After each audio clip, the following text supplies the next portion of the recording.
tenants in public housing first have the opportunity to access emergency rental assistance money before facing eviction, and HUD will extend the eviction notice period from 14 to 30 days during the COVID national emergency period. And the VA will expand rental support to at-risk veterans and their families from just 7 states to now all 50 states and the U.S. territories. So this is just some of the examples of steps we're taking. Amr, go ahead. On Afghanistan, there seems to be a disconnect.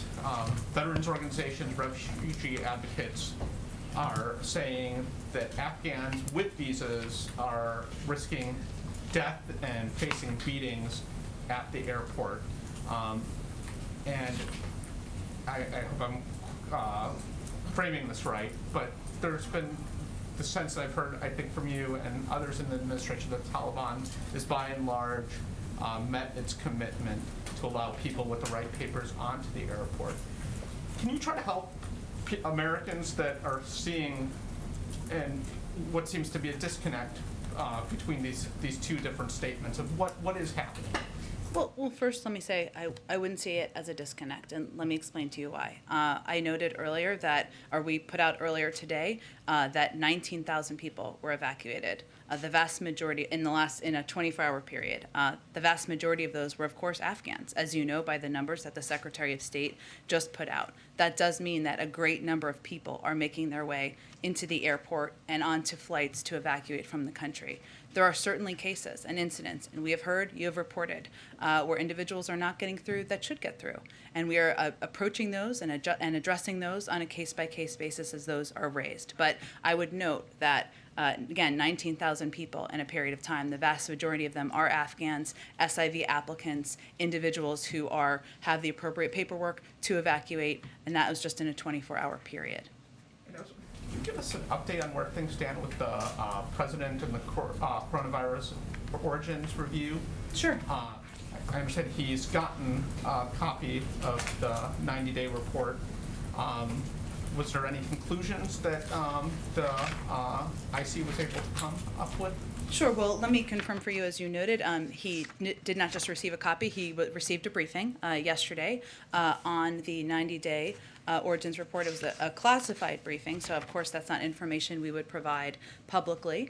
Because of the prioritization we've given to this and the importance of this information for the public, the intelligence community has been simultaneously working on an unclassified version of a summary version to provide publicly. I don't have a timeline for you on when that will be provided, but they've been working expeditiously to prepare that, and we have also been doing classified briefings. But until that unclassified version is available, I won't be able to provide any more details of the assessment. Without getting into details, the broad upshot of the report, is there a better understanding of what was the ultimate origin? Again, I can't obviously speak to a classified briefing.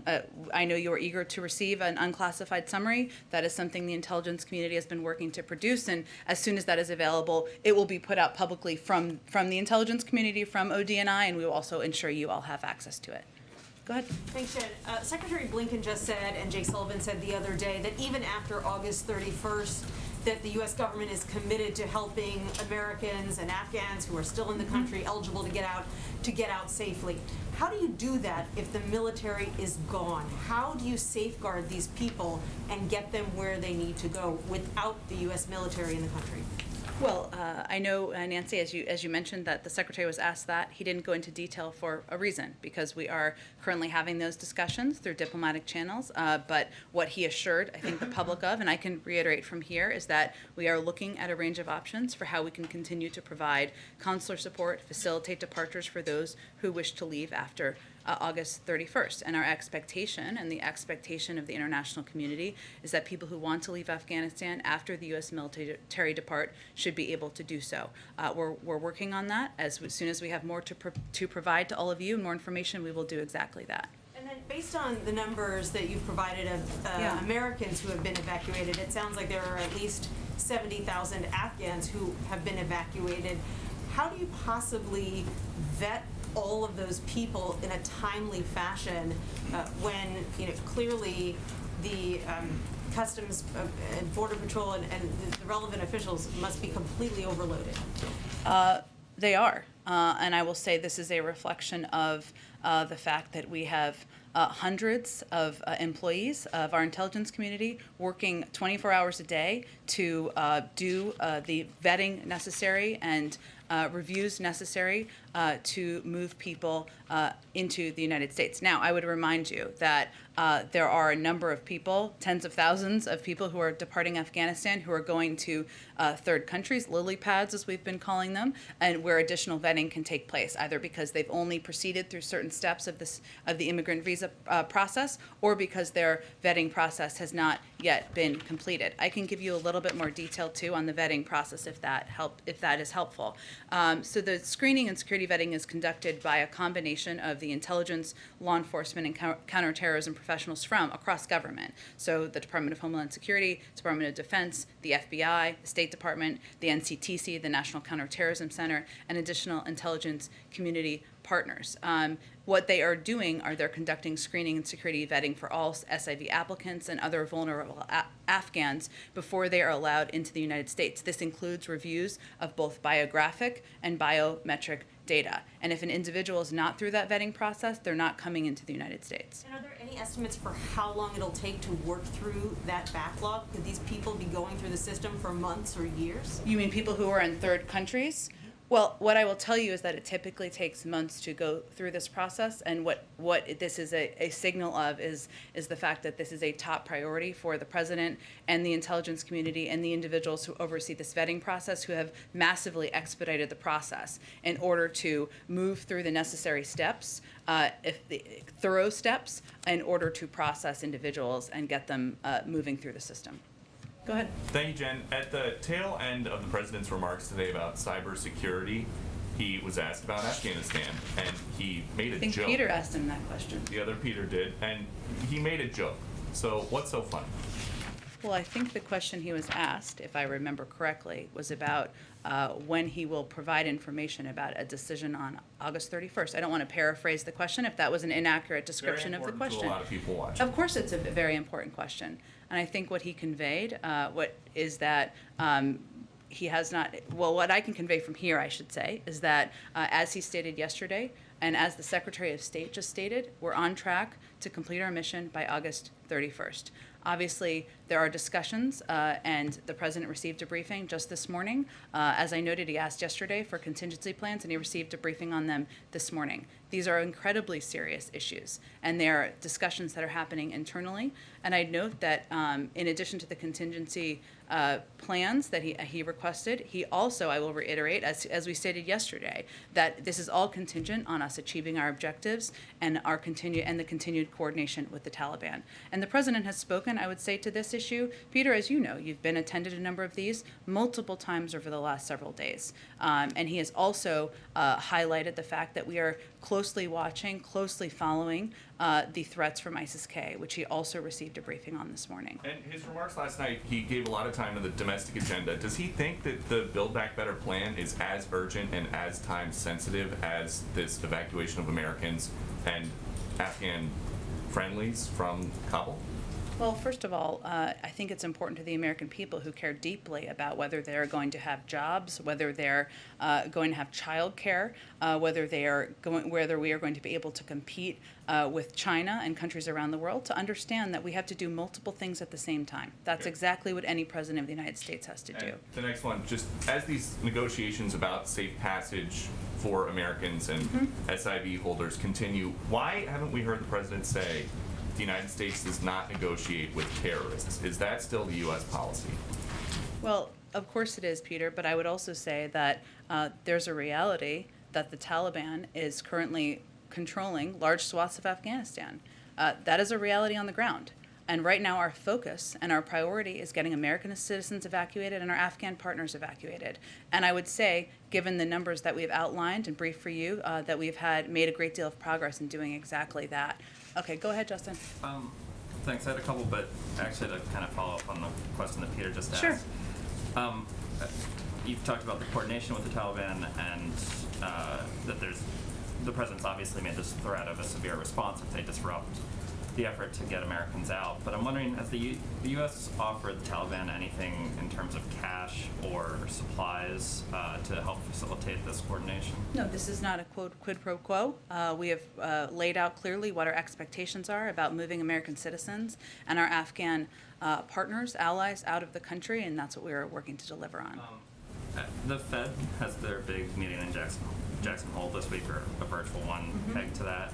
I'm wondering if the president has spoken to Chairman Powell ahead of that meeting or met with him. No, I don't have any updates or previews or readouts of meetings or engagements with Chairman Powell. Go ahead. A question about lawmakers who traveled to Afghanistan. Sure. Was the White House aware of those members of Congress that traveled to Kabul? We were not aware when they were en route. No.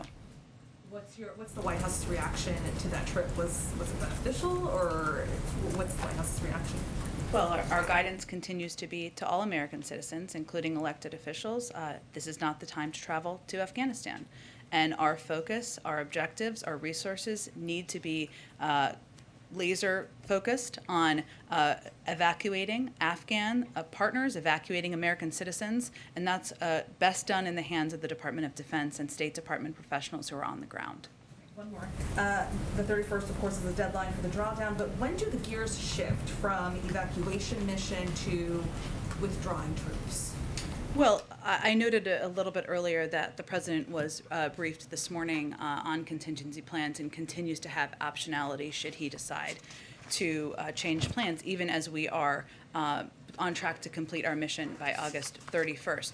I would also note that my DoD colleagues have put out some information about steps that are being taken. So as we've made consistently clear, commanders on the ground are empowered to make any adjustments as they see fit, when they see fit. That includes changes to the footprint. To that end, they confirmed last night, I believe it was, that of the departure from Afghanistan of several hundred U.S. troops.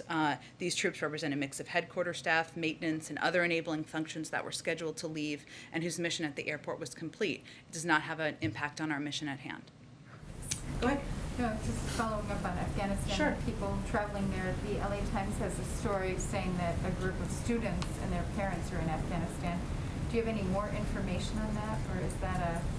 I do not. Who have recently traveled into Afghanistan? Who are apparently stranded in Afghanistan after having traveled there. I don't know for certain that this is a I legit certainly story. don't have additional information on that.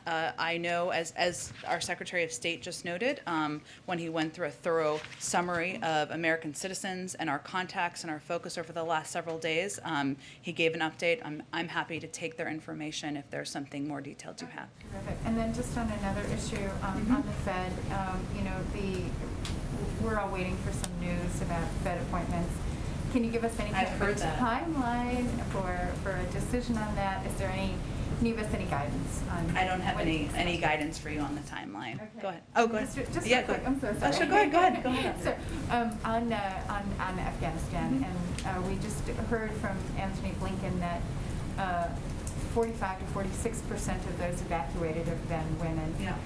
There's been a lot of consternation about the plight of Afghan women going forward. I know this is an issue of concern to you as well, but can you say what provisions you're making to ensure that, you know, women are actually sort of an equal part of that population that is being evacuated, and it's not quite representative for the population?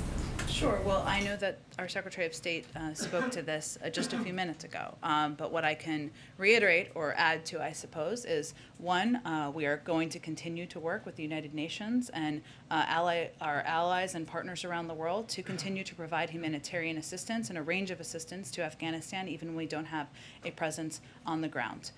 There are also messages we've made clear to the Taliban, and I think that Secretary Blinken also reiterated this, about what our expectations are and what the global community expects once we depart Afghanistan. I don't have additional details beyond that, but I will tell you that our commitment to the incredibly brave women and leaders and population in Afghanistan that has fought alongside us, that has bravely stood up, does not change, does not diminish, even after our military is departing from the ground. Yeah.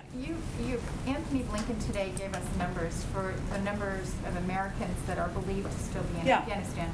But yesterday, during a briefing, we asked questions about how many Afghans and Americans have arrived in the United States, and we were And I unable to provided get those details on numbers. Americans yesterday.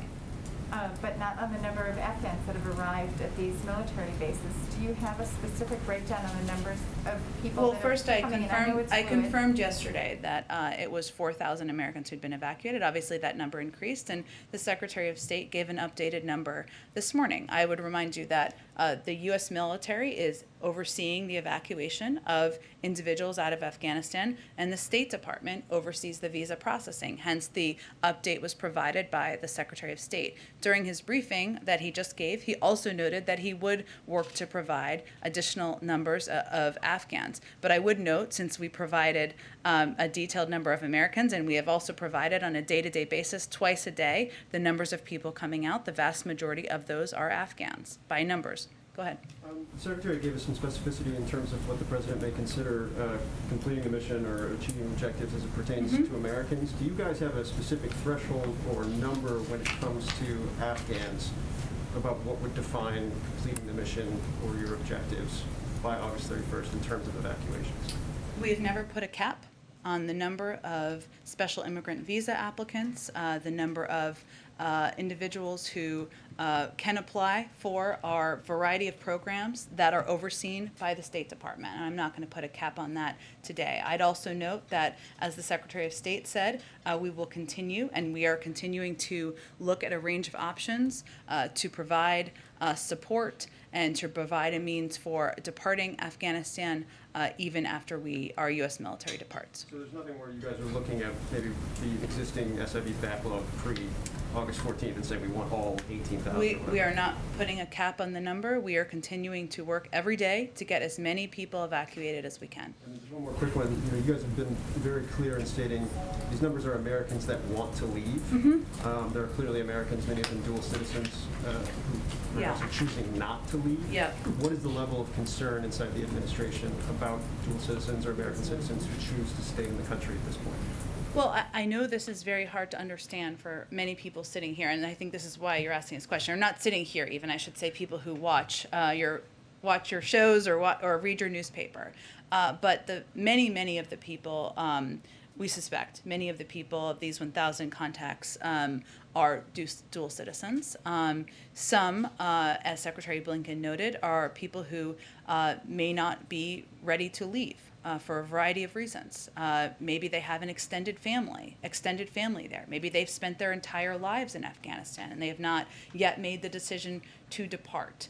Maybe they're working on a range of projects, they're not ready to leave. I know that is hard for us to understand as we're looking at the images, but for many of these Afghans, this is their home. And yes, they are dual citizens. Yes, it is absolutely our responsibility to make sure we are reaching out to them multiple times. We are providing opportunity. We are finding ways to get them to the airport and evacuate them. But it is also their personal decision on whether they want to depart. Go ahead. Could I just follow up a little bit on some of Nancy's questions about Sure. the refugees? Yeah. So first, you talked about the vetting that's going on outside of the United States, after they leave Iraq. I'm sorry. Oh, not out. Afghanistan. I didn't mean to imply outside of. Well, some of it is happening in Qatar, but some of it is happening here. Okay, but I mean, it's before the people come to the United Yes. States, right? It's Yeah. happening before they arrive. Yes. So a lot of that vetting, some of the pace of that vetting is within your control. You can add more people, you can add more interviewers. And we have done that. But a lot of it is not in your control, right? Like somebody comes to you with no documents. It takes time to figure out where's the actual birth certificate. It takes time to find documents that prove 10 years of residency. It takes time to get the kind of proof that the FBI and some of these agencies Sure. like to use. So, does that all add up to refugee camps in these transit centers across the globe with tens of thousands of Afghans sitting for months, years, whatever? I mean, it doesn't sort of add up to those of us who sort of have seen that process. Back in 2015, when you were in a previous administration, one of the things that you guys argued was that the refugee community in particular was the most vetted Yeah. community of people entering the United States, and you pointed to the fact that it takes a year or two for the typical refugee to sort of meet that burden. So I guess the question is, how can you possibly not have this, and where are you going to put these people? So, okay, there's a lot of questions wrapped up in there. Let me do the best I can here. No, it's okay. I mean, all good questions. First, I would say, even prior to the last month or two, we took steps to expedite processing in the SIV pipeline. And I would remind you that for quite some time, it was a program that was frozen in March of 2020, and hardly anything was done for policy reasons, in part by the prior administration. It wasn't a program they necessarily supported, and also because of COVID. So we worked to expedite and actually had some success over the course of the few months in the spring, even before evacuation flights took place, to do exactly that. As Jake Sullivan said the other day, it was also not a program, to your point, that was planned for speed because of all of the requirements. Because what Americans should also be assured of is that there is no one coming in through any of these programs who has not gone through a background check process and has been vetted. That is our responsibility to the American people, and one we will abide by. Hence, we are incredibly grateful to these third countries who are providing a place for a number of many tens of thousands of people to be for this period of time. And we have put a wide range of staff, personnel, and others on the vetting process from a range of agencies to ensure that we can take steps to expedite as quickly as possible. You're right that some of this is dependent on documents and is dependent on information being available. But I will just close with, and then I may have missed some of your questions, but this is incredibly difficult. We're very clear-eyed about that. And these Afghans, many of them who are departing, who are still in process, made the decision, and we made this decision too, that evacuating them because they are vulnerable, because their lives are at risk, and moving them to a third country, even if they are in transition for a period of time, is preferable to their lives being threatened. And one more question here Sure. is that, okay, so assume that the people that are vetted, once they're vetted, Yep. they come to the United States. Yep. Is it the commitment of this administration that all of those people, 100% of the people who have gotten through the vetting screens, obviously there might be some that fail and won't come to the United States, but that all the people that come are going to be granted legal permanent residency and a path to citizenship in the United States? Or is it possible that some of those people will have to apply through other programs and could be deported back to Afghanistan? Well, once individuals arrive in the United States, they will be eligible to apply for asylum or other available immigration pathways, which have as a condition additional screening processes and procedures. So no, we can't guarantee anyone anything. But certainly we are also working with a range of countries around the world to ensure there are safe places for individuals who are fleeing from Afghanistan, have safe places to be. You wouldn't see a situation where you might reject somebody's asylum application and send them back to Afghanistan? I don't anticipate that being the plan. Go ahead. Thanks, Jen. Is the White House aware of any other members of Congress who are planning to make a trip to Afghanistan at this time? I don't have any more information on that, no. And have you learned anything about sort of how they made this trip, how they were able to get into the country? Did they show up on any manifests or anything? Do you guys have any more information I on think that? you should ask their offices that question. Can I ask you a question on cybersecurity? Sure. In light of today's summit? Does the White House believe that the private sector can make sufficient cybersecurity improvements without government mandates, or do you believe that Congress needs to pass legislation mandating reports of cybersecurity incidents to sort of better address this situation? Well, we certainly have made clear that we expect private sector companies to report when they have experienced a cyber breach. We have worked in partnership with some to address these cyber breaches, and also there is an impact on the American public in many cases. There is congressional legislation that some are considering, and there are a range of options that could be taken by Congress, and we'll look at those as they move forward and if they move forward. But our view has long been that it is a combined responsibility of the federal government to put in place clear guidelines, clear best practices, and the private sector to take steps to harden their own cybersecurity. And one last question. Has White House learned anything more about these possible cases of Havana syndrome in Vietnam? I don't have any more information, no. Go ahead. Not to belabor the point, I know that the Secretary of State talked about this, and I know that you've answered Sure. some questions on this, but I really just want to kind of drill down on how confident is the administration that all Americans who want to get out will be out by August 31st. I know that you've put out the contacts, you've been text messaging, all the message and the contacts to people. Is there any concern that there could be people who have somehow fallen through the cracks, haven't been able to get in contact, and they want to get out? Like, how will the administration determine on August 31st or whatever day the military pulls out that all of the Americans who wanted to get out have been able to get out? Well, first, I think the reason the Secretary of State gave such a detailed overview is because it's not as simple as you've just laid it out. Certainly, there could be American citizens, dual citizens, individuals who may want to depart, who have not yet decided to depart by August 31st. We know that is a potential, and therefore we want to ensure we are looking at a range of options for how we can allow them to depart and enable them to depart after that date and time. It is also true that there may be individuals who we're not yet in contact with. They have not contacted us, and we want to leave optionality for that as well. But he also provided the specific information on the numbers to give you an understanding, all of you, everybody, an understanding that while we started with as many as 6,000 a population of as many as 6,000 Americans in Afghanistan, over the last 10 days alone, 4,500 of those Americans have been safely evacuated. In the last 24 hours, we've been in contact with approximately 500. So we're looking at a relatively small population. We all left, right? We also believe that there are individuals in that set of 1,000 who may not want to depart for a range of reasons, as we've also outlined. I would also note that a big factor on the president's mind, and the Secretary of State noted this as well, is the real threat of ISIS-K, which is the reason why, and the president again received a briefing on that, as he does regularly from his national security team. That is why we are concerned about numbers around the airport. That is why we are in direct contact through a range of means with individuals about how and when to come to the airport. And that is something we have to evaluate each day as well, because putting our servicemen and women at risk is something that weighs heavily on the president's mind. And a question on the Supreme Court Sure. decision. Well, the Supreme Court basically kicking back on the remain in Mexico. What is the White House response to that?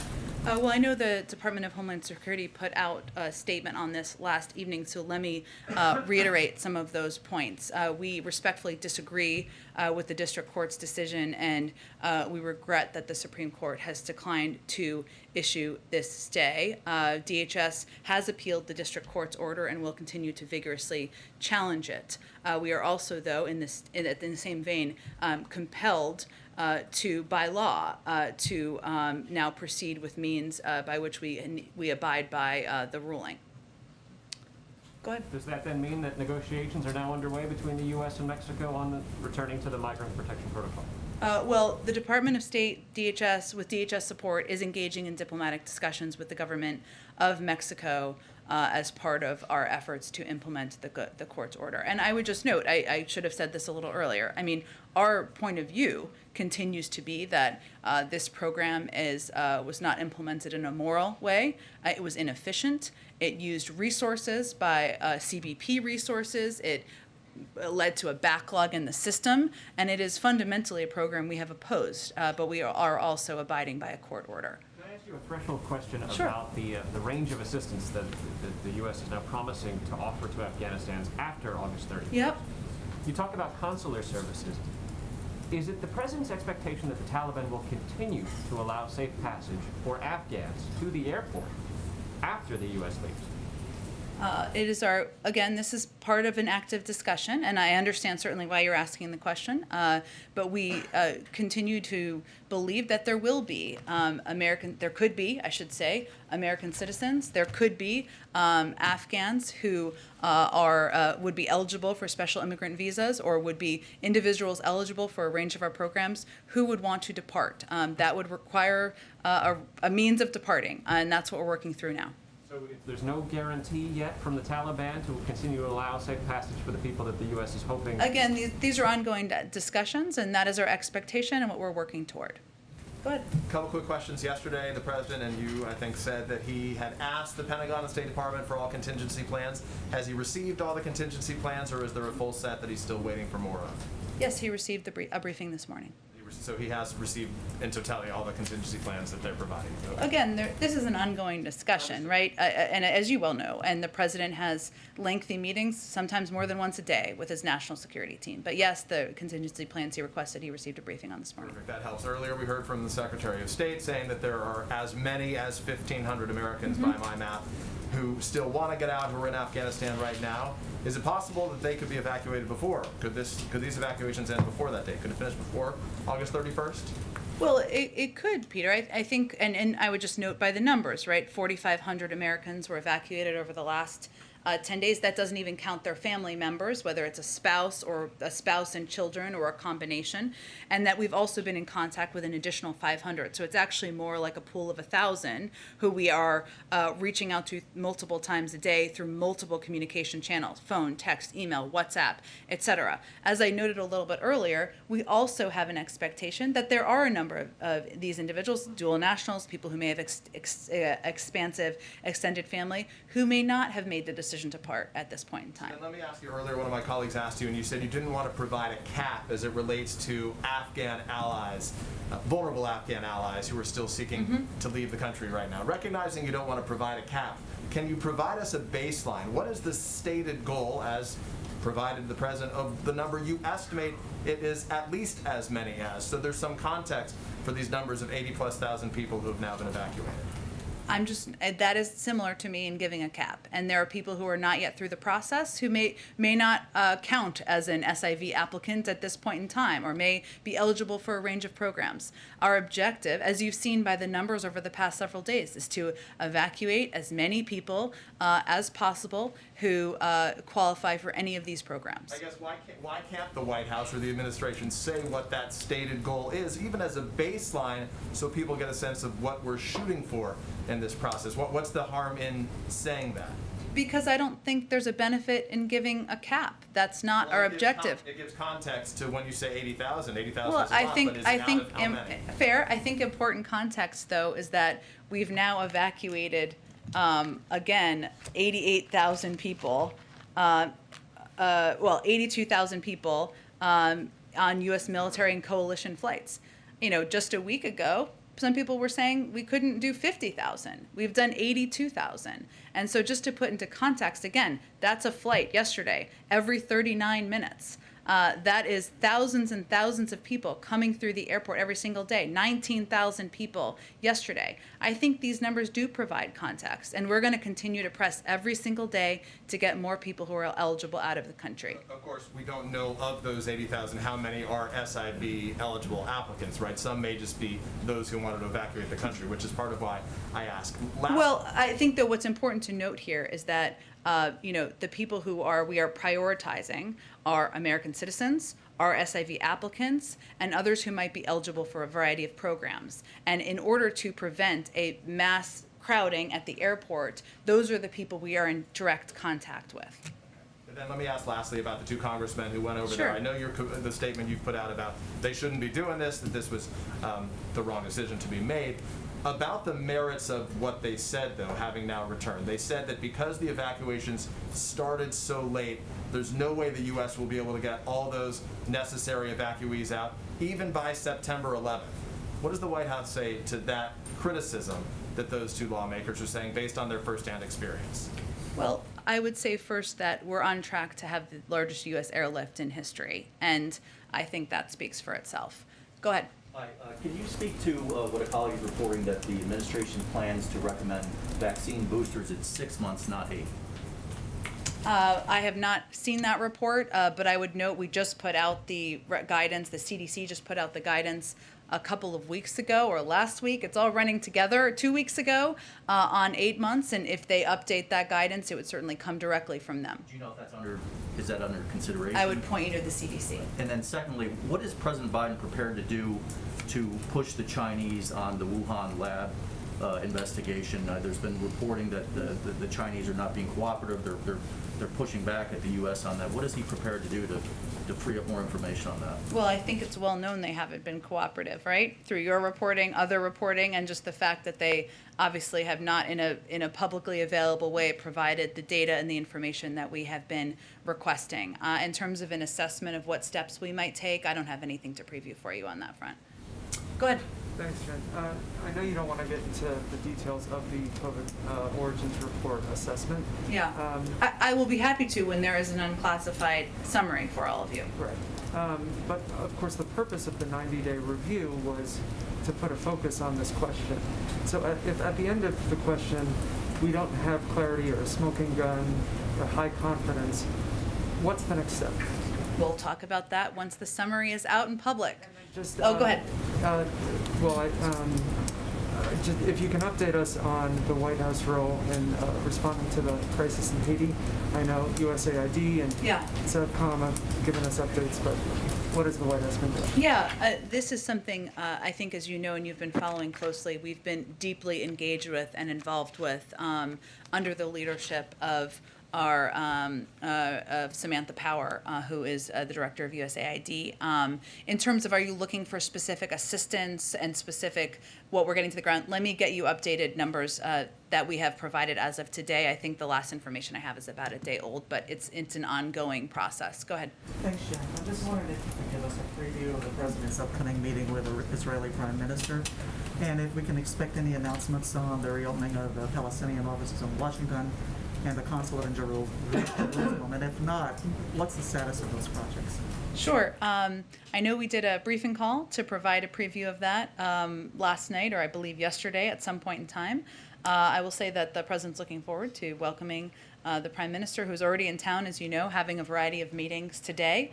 We expect their conversation to be wide-ranging, to cover a range of topics of mutual interest, everything from COVID-19 and our efforts to address the global pandemic to regional security issues, which could include a range of topics, including security within Israel, as well as Iran and other issues of mutual concern. And I expect we'll have a readout once the meeting concludes of anything coming out of the meeting. Any decisions on these things to be announced? We'll have more to say once the meeting concludes. Go ahead. Thanks, Jen. To follow up on my colleague Stephanie's question, she asked about the gear shift that might be taking place over the next couple of days, and you talked about the contingency plans and optionality. Yeah. But can you say today when the last flight will leave in order to get the drawdown done by that deadline? I don't think that's information we're going to be providing publicly at any point in time.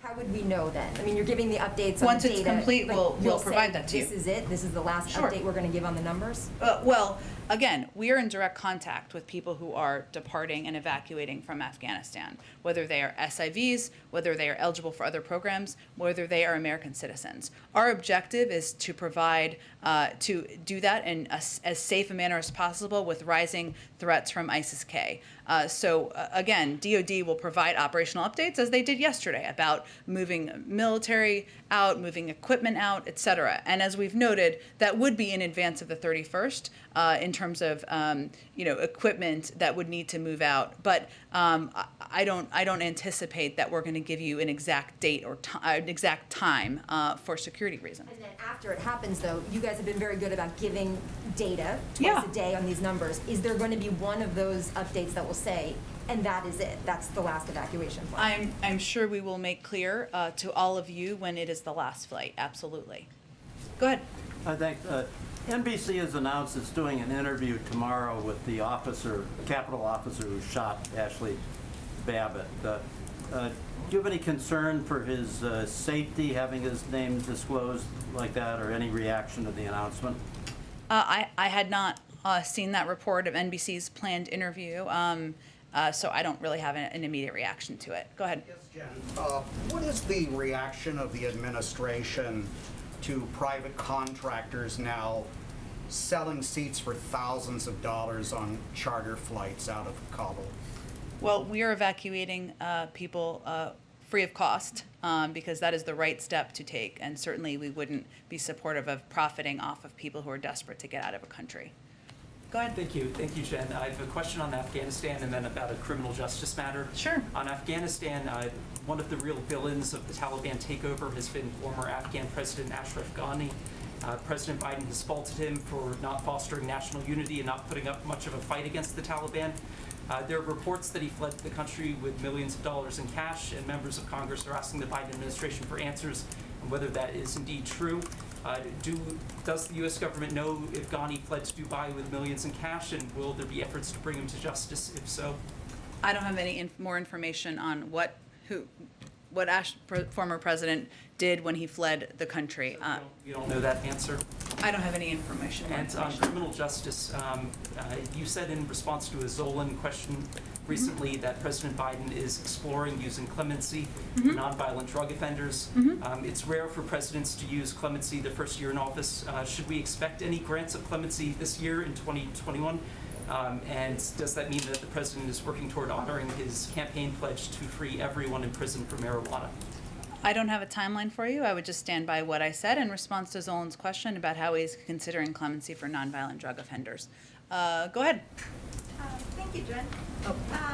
Earlier this summer, the president had planned to take some downtime this August, and I was wondering if there was still any vacation time on the books or anything that you may have to be aware of. Not at this time. Go ahead. I wanted to ask a follow-up to something Stephen asked. Sure. Is the expectation that they'll be able to be diplomatic, sort of consular, embassy-style services after the 31st withdrawal for those who may still need it in Afghanistan? And if so, like, how would that work? I certainly understand the question, and it's a good question, and our Secretary of State answered a version of this. This is a discussion we're having right now to ensure that we look ahead to capabilities and capacities to evacuate individuals who want to depart after our military leaves. And then one other one on infrastructure. Is the president satisfied with the House holding off a vote until the end of September? And did the White House, the president, play a role in sort of this agreement between the Speaker's office and the group of Democrats that were threatening to hold up the larger reconciliation bill? Well, I would say first the president sees yesterday and the step forward yesterday as an enormous step forward for not only the legislation, but for the American people, because the pieces of legislation that move forward include an extension of the child tax credit, more housing assistance, a great deal of funding and support for addressing the climate crisis, and a great deal of tax credits for the American people and components that will lower costs for people across the country. He supports the process that Speaker Pelosi has laid out. Obviously, there's a lot on the agenda, and yesterday was a positive step forward in his view. Go ahead. Thank you. Jen, you've mentioned how the United States has been in touch with the Taliban, and because that's necessary because of the situation on the ground. I'm wondering, has the administration been in touch with Ahmad Massoud or any of the other anti-Taliban fighters there on the ground? What is the president's view of this? Does he expect that we will support some of these anti-Taliban fighters, or, as this 20-year war does come to a close, at this point, are they on their own? It's a great question. I'll have to talk to our team on the ground to see if there's any more specifics we can provide. And then I know you don't want to get ahead of the declassified report of the COVID origin, but is there any scenario where President Biden would be satisfied with an inconclusive result about the origin of the pandemic that killed so many Americans? I can assure you the president wants to get to the bottom of the root causes of COVID-19 that has, as you noted, has killed hundreds of thousands of Americans, and wishes that there had been more done earlier on to get to the bottom of it and to, of course, save more lives. Go ahead. Jen, I just wanted to follow up on Steve's question about the sort of for-profit effort. Yeah. What is the administration doing to kind of protect people from exploitation? Given the desperation, there are reports that the defense contractor, Eric Prince, is offering seats on a plane, evacuation plane, out for $6,500. And some people in desperation are taking that, not knowing there might be an NGO option, and are, essentially this is exploitation. What is the administration doing to kind of protect people when they are so desperate. We are evacuating tens of thousands of people every day for free, and that's the focus that our military on the ground, our diplomats have on the ground. And if you're asking me about consequences or additional steps, I will have to check and see if there's any additional steps. Could you comment specifically, though, on Eric Prince? I mean, he has already made so much money from the Afghan conflict, and now in these sort of final waning days is once again essentially exploiting people in order to make profit. I mean, what is the position of the administration that this is taking place as you are offering flights free of charge? I don't think any human being who has a heart and soul would support efforts to profit off of people's agony and pain as they're trying to depart a country and fearing for their lives. Go ahead. Jen, just to follow up on the rental assistance. Sure. What is the White House, or what is the administration's understanding for the delay of these billions of dollars not getting out? Is it at the state and local level, or is there red tape at the federal level, or is it a combination of that? Well, a great deal of it is at the state and local level. It is, though, one, I think a couple things that may be misunderstood, maybe not by you, but about the program, which is that the program is designed to be distributed over the course of 3 years. So we didn't anticipate that all of the funding would be out in the course of 9 months. It's not. We still think it should be faster. We also have a responsibility from the federal government, of course, to make this easier. There is not a system that has been set up to distribute this type of funding on a federal level. So even very well-meaning leaders in states and localities are figuring out how to break through the bureaucracy and get this money out. Some states need to do a better job of that. I will note that in the data that was released today, there are some interesting statistics, and this just shows you state to state where the differences are, right? So in Kentucky, the program has shown consistent growth, most recently assisting 65% more households in July than in June. That's a dramatic improvement, of course, in that state. And program administrators attribute the recent growth to Treasury guidance that allows for self-attestation for the application process. So we're going to continue to try to cut red tape from here, too, if it makes it easier for states. Texas attributes their leveling off to having fully addressed existing application backlogs. They've done a very good job at getting this money out to people who need it. And North Carolina, which was a state slower to distribute assistance in prior months, saw notable increases this month as the investments they made in developing the program's infrastructure paid off. So point is, it's really different state to state. Certainly, as we've said, states and localities should not hesitate, should not delay in getting this money out, because this is how we can keep people in their homes, but we're also going to work from a federal level to cut red tape wherever we can. Go ahead. Going to be the one out of left field today, but okay. The vice president is going to be campaigning for Governor Newsom on her way back from Asia. Previously, President Biden expressed at least an interest in campaigning for him. Yeah. You know, with everything going on, I'm wondering if that's still on the table. And secondly, whether you all feel any sense that this recall is in some ways a referendum on Democratic policies, including handling of coronavirus amid this Delta surge. Well, I would say first I can confirm the president does still plan to go and campaign for Governor Newsom in California. I don't have a date for you at this point in time, but that is still certainly his plan, and I will leave the analysis on the roots of the recall to others. Go ahead. Go ahead, Shelby. Thanks. I have one question and then a quick clarification on something. Okay. So first, Blinken was really specific in giving numbers for Americans that actively want to get out of Afghanistan.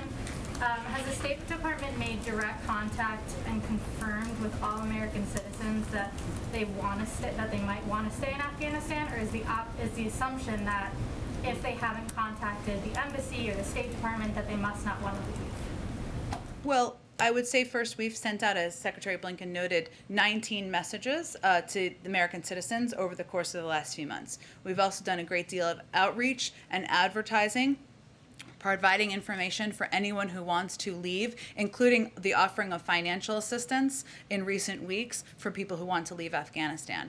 But what I also would note, and this is an important caveat, it is possible there could be Americans who have not yet contacted us who we don't know about. And that's why we want to leave optionality, because of our responsibility to help these Americans depart. And then this is sort of my clarification. So earlier you said that the administration is looking at a range of options to get Americans out after the 31st, and then I believe you said that the president did receive the contingencies he had asked for. So I would put those in two different categories, because the contingency plans he requested would be should for optionality to stay longer than the 31st. That was something he asked for. I'm talking about beyond when the military leaves, for the option of allowing Americans to depart, or others who apply, who are eligible for programs. So is there currently a set contingency specifically for Americans left in the country after August 31st, or is that still being worked out? Okay, so I want to make sure I'm not confusing anyone. So the contingency plans the president requested was to have maximum optionality given there are a range of factors, including the threat of ISIS-K, which is very much on his mind, and a threat to our U.S. men and women who are serving, including the need for the Taliban to continue to coordinate. That is about staying longer than the 31st. Those are the contingency plans. I also spoke to, and Secretary Blinken also spoke to, the fact that we are also looking for options post the departure of our military presence to allow for Americans and others who are eligible for programs to evacuate. That is something we're working through and having discussions about, and as we have more to update, we will provide that to you. But I would look at them as two separate things. Go ahead. Yeah, Jen, just one on coronavirus. Thanks. Sure. The EU, is voting tomorrow to reimpose sanctions on incoming U.S. citizens.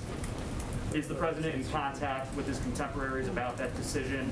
And what does this mean for our own timeline for lifting travel restrictions on imposing sanctions? I'm sorry, imposing coronavirus travel I was like, well, that's concerning. Okay. 400 cases per 100,000 over their threshold for foreign travel. I would say we are in touch through working groups and through a range of channels at the diplomatic level and through our health team with Europeans and others about travel restrictions. We have no updates on the timeline? I don't have any updates on the timeline, no. Okay, thanks everyone. Have a great day.